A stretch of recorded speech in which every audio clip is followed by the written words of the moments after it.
Assalamualaikum warahmatullahi wabarakatuh. Kenalkan, nama saya Billy Sandi, NPM 1834020134. Baiklah, di sini saya akan menjelaskan sedikit materi bab 1 mata kuliah Manajemen Lingkungan dan SDA.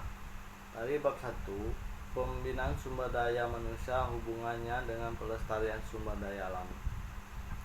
Dalam sumber daya manusia dan sumber daya alam merupakan unsur lingkungan hidup.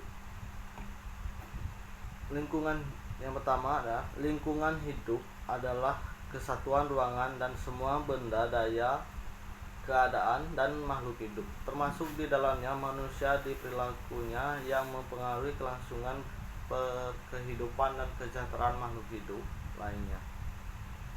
Dengan demikian, di dalam lingkungan hidup dapat kita jumpai berbagai benda, daya, dan keragaman yang kemungkinan manusia atau makhluk hidup lainnya dapat memenuhi kebutuhannya sehingga dapat hidup. Dan perkembangan biak, benda yang dimaksud di sini adalah semua benda hidup atau mati yang dapat atau tidak dapat dimanfaatkan oleh manusia dan makhluk hidup lainnya, seperti benda tambang, tanah, udara, tumbuh-tumbuhan, dan sebagainya. Kadang yang dimaksud dalam lingkungan hidup ini diantara lain iklim. Iklim adalah suatu yang dimaksud adalah cuaca, kesuburan tanah, dan sebagainya. Sedangkan yang dimaksud dengan daya adalah tenaga atau energi, seperti komponen itu bergerak berubah, antara lainnya panas bumi, panas matahari, tenaga angin, air, serta tenaga yang dihasilkan dari karya manusia dengan ilmu pengetahuan dan teknologi. Dan hubungan sumber daya manusia dan sumber daya alam dalam kehidupan antara manusia dan SDA senantiasa berhubungan. Hal itu dilakukan untuk mempertahankan eksistensinya. Hubungan tersebut memberikan beban pada SDA sehingga daya dukungnya lama kelamaan berada pada ambang batas. Adanya beban daya dukung terhadap SDA akibat pertumbuhan penduduk antara lain dapat diperingankan dengan meningkatkan teknologi. Meskipun demikian, juga perlu diingat bahwa pengembangan teknologi di sisi lain juga memberikan tekanan yang berat terhadap SDA sendiri. Dan selanjutnya, hubungan pembinaan sumber daya manusia dan pelestarian sumber daya alam. Hakikat kehidupan manusia adalah untuk mempertahankan hidup dan kelangsungan spesies manusia. Untuk melaksanakan tugas kehidupan tersebut, manusia membutuhkan energi SDA. Agar pemanfaatan adalah tersebut dapat dilaksanakan secara efektif, efisien, dan lestari, maka pelaksanaan pembinaan SDM diarah kepada pengembangan pikiran, perasaan, moral, dan lain-lain.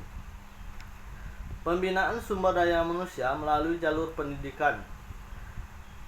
Dalam rangka pembinaan, hubungannya dengan pelestarian jalur pendidikan formal dari sekolah tingkat dasar atau SD sampai tingkat perguruan tinggi merupakan tempat strategis tinggi, dan PT merupakan tempat strategis untuk melaksanakan usaha-usaha yang bersifat edukatif. Pembinaan SDM dalam hubungannya dalam pelestarian SDA melalui jalur pendidikan formal disampaikan bersama-sama dengan pendidikan kependudukan yang sering disebut dengan pendidikan kependudukan dan lingkungan hidup atau PKLH. Dan selanjutnya, upaya meningkatkan kualitas sumber daya manusia melalui interaksi positif dengan lingkungan. Maka penduduk sebagai sumber daya manusia diharapkan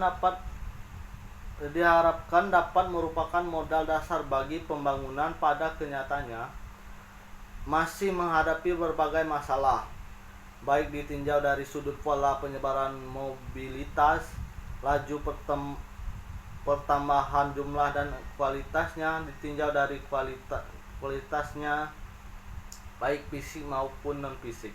Kedua relatif rendah. Kualitas fisik yang dilihat dari sudut tinggi kita dapat dilihat dari sudut tinggi badan dan besar tubuh serta derajat kesehatan yang diukur dari panjang harapan hidup.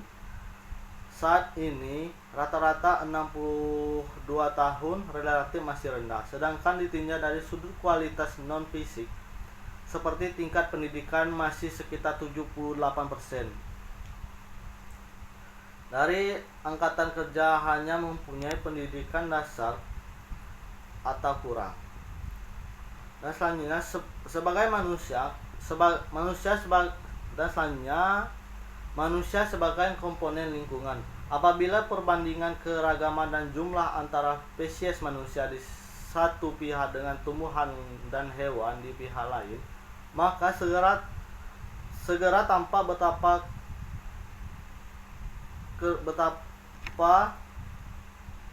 sedikitnya spesies manusia di bumi ini. Namun demikian, apabila perbandingan didasarkan potensi dalam mengubah lingkungan bumi, maka jelas manusia memiliki potensi yang sangat jauh lebih besar melalui kemampuannya. Manusia dapat mengubah lingkungan sedemikian rupa sehingga dapat merusak, melestarikan atau bahkan menghancurkan semua kehidupan di bumi.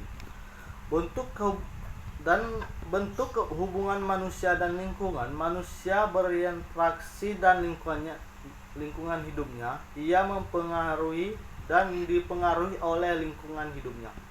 Ia membentuk dan berbentuk oleh lingkungan hidupnya. Manusia seperti ia adanya, yaitu disebut phenotype, adalah perwujudan yang dihasilkan oleh interaksi sifat keturunannya atau genotip yang dengan faktor lingkungan. Sifat keturunan yang terkandung di dalam gen yang merupakan bagian kromosom di dalam masing-masing sel tubuh menentukan potensi berwujudan manusia. Dan apabila sifat dan genotip itu berwujud atau tidak tergantung adat atau tidak hanya faktor lingkungan sesuai untuk perkembangan sifat itu. Dan peran pendidikan dalam upaya memperoleh sumber daya manusia dalam perilaku sebagai upaya pemenuhan kebutuhan kesehariannya, tetap berinteraksi secara positif dengan lingkungannya. Maka pendidikan merupakan jalur ideal untuk ditempuh. Melalui pendidikan akan dapat diharapkan diperoleh sumber daya manusia yang selain menguasai ilmu dan teknologi, juga berperilaku positif terhadap lingkungannya.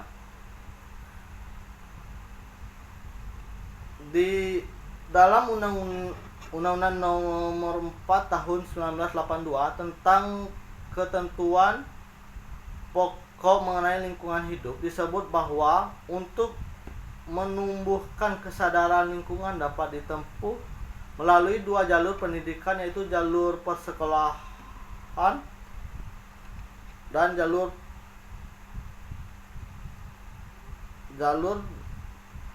non formal dan jalur formal, yaitu jalur persekolahan dan jalur non persekolahan.